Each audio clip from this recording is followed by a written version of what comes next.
Stoichiometry. What the heck does that word mean? Well, I promise it's a real thing, and I also promise that it's not as scary as it sounds, despite what some chemistry students think after I present it the first time.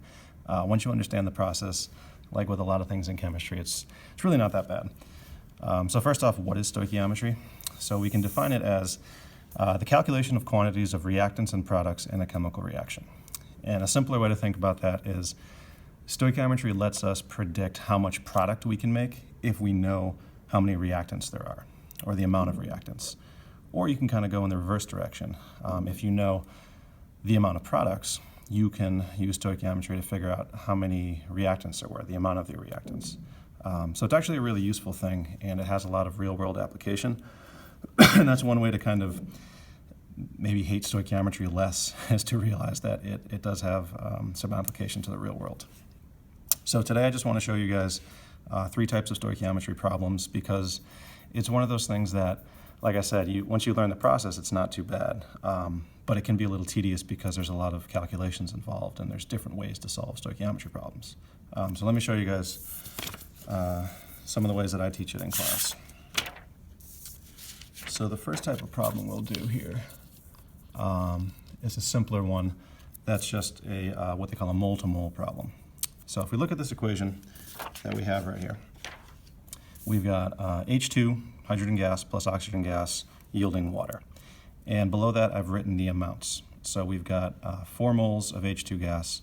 Under here, I just wrote excess, and that just means that there's enough oxygen to react with all the hydrogen. Or you can think of it as there's a limited amount of hydrogen, but unlimited oxygen, or there's so much that we don't have to worry about it. And what we're trying to figure out is, given 4 moles of hydrogen, how much water could we actually make? What's the mole amount of water to do this? So step 1 when you're doing stoichiometry, regardless of the type of problem, is we should balance the equation. So let's balance that really quickly. So we would need a 2 in front of here and a 2 in front of the H2O. Okay, so we've done step 1, we balanced the equation. All right, so now we can actually do the stoichiometry problem. All right, so what I'm going to do is write down my starting value, which is 4.0 moles of H2.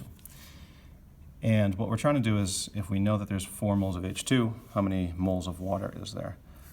So the way I teach it, sometimes they call it the picket fence method, is you kind of make these boxes almost.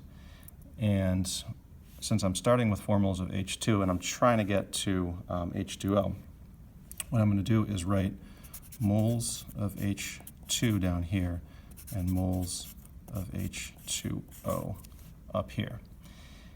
And sometimes this is called the mole ratio step. So it's the ratio of how many moles of H2 to moles of H2O. And where do I get numbers for that? Is from the balanced equation. So I've got 2 moles of H2, so I'm going to put a 2 right there. And I've got 2 moles of H2O, so a 2 right there.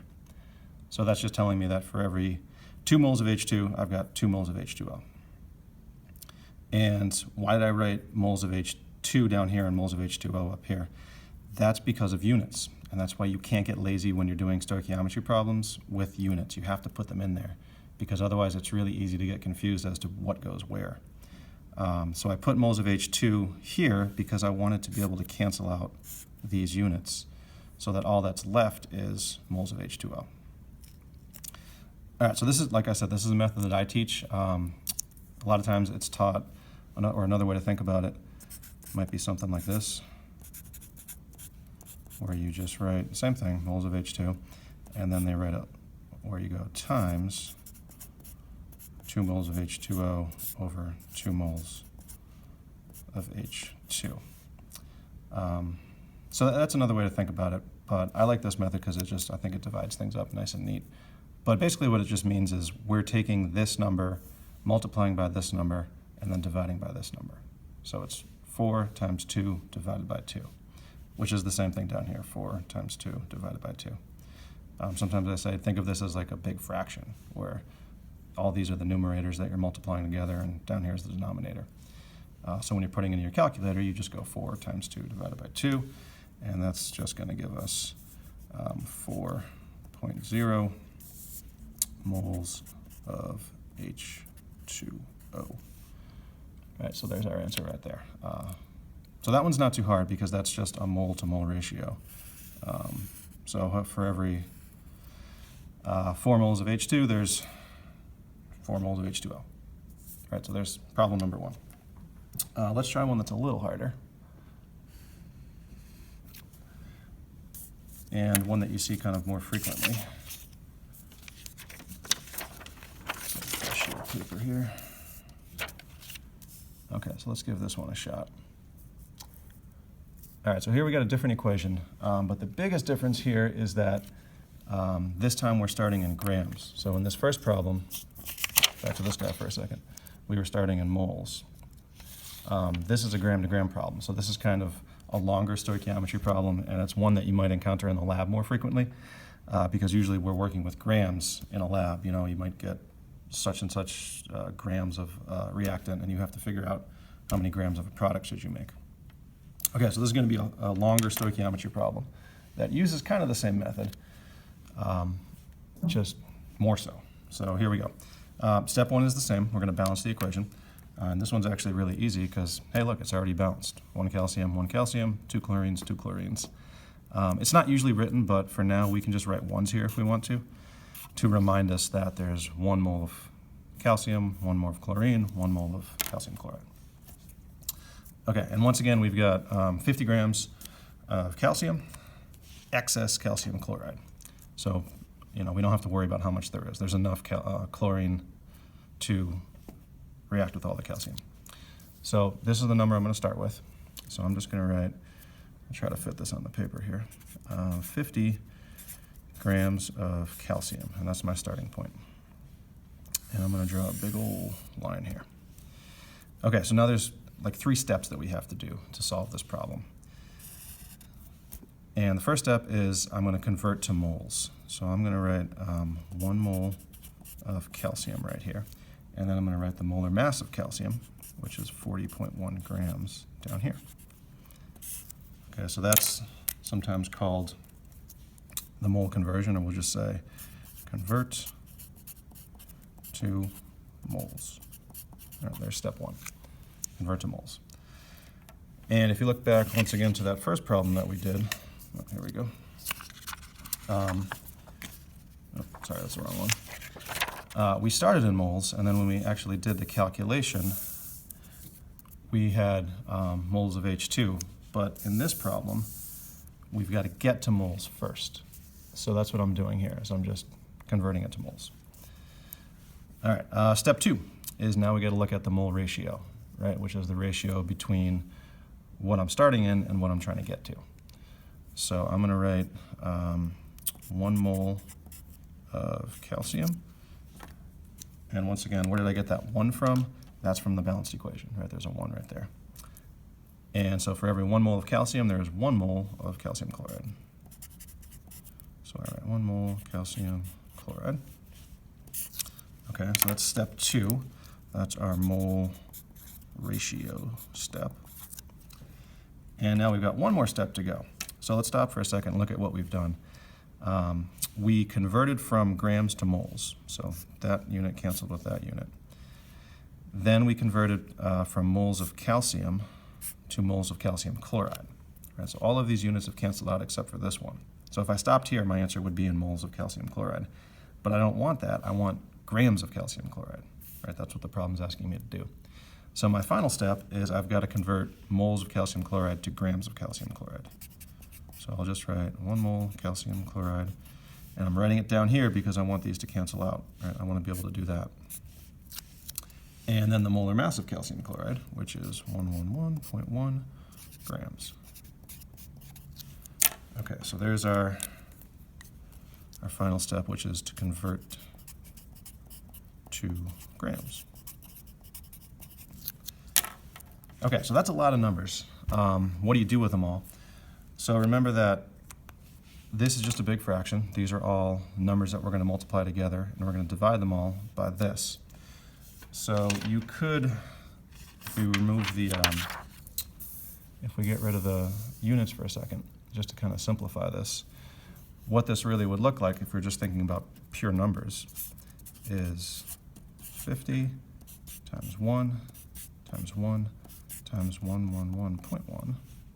So that's that times that times that times that, right, in parentheses, divided by 40.1 times 1 times 1. Okay, so that's the math without the units. That's what this is. And that's like a way you could think about putting that in your calculator. Put all these in parentheses divided by these in parentheses. Right, so if we do that, and we pump out an answer, we would get 139 grams of calcium chloride. And there's our answer right there. Okay, so once again, it was just 50 times 1 times 1 times 111.1 divided by these numbers times each other. Okay, so we get, oh, there we go, 139 grams of calcium chloride. Okay, so that's a gram-to-gram problem. Those are the most typical ones that we do in class. All right, so let me show you guys one more to close out the video here. And this one takes it a step further.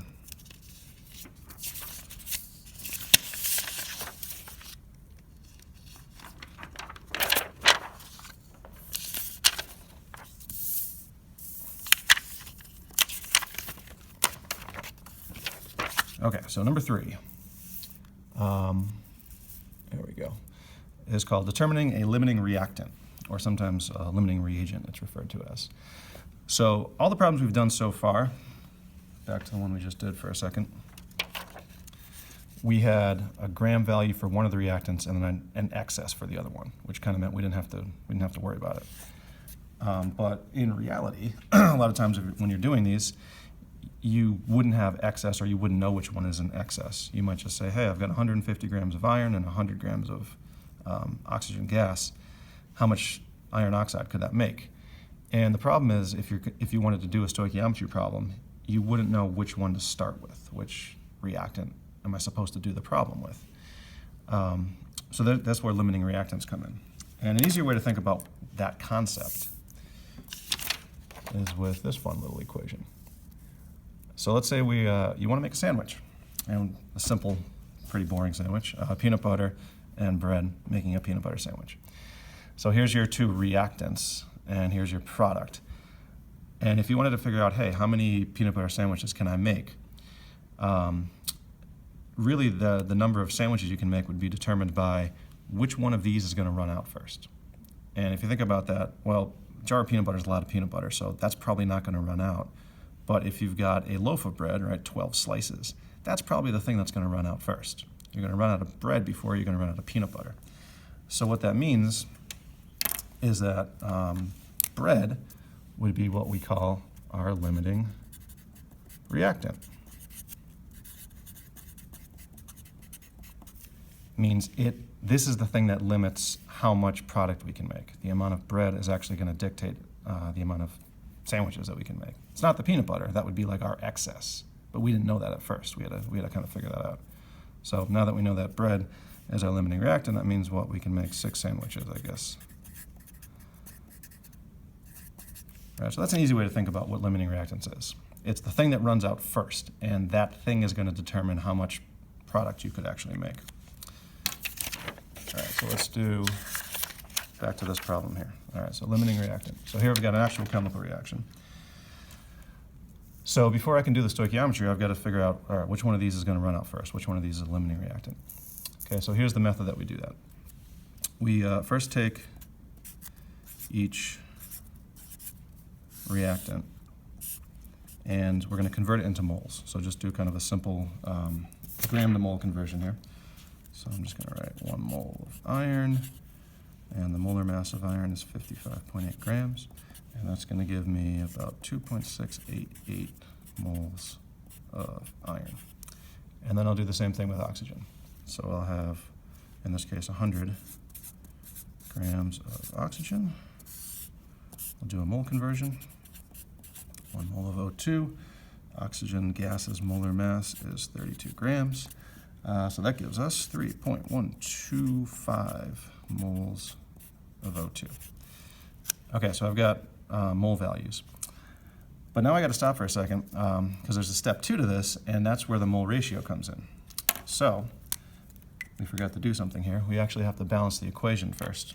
So if we balance this guy, it ends up being a 4 here, a 3 here, and a 2 here.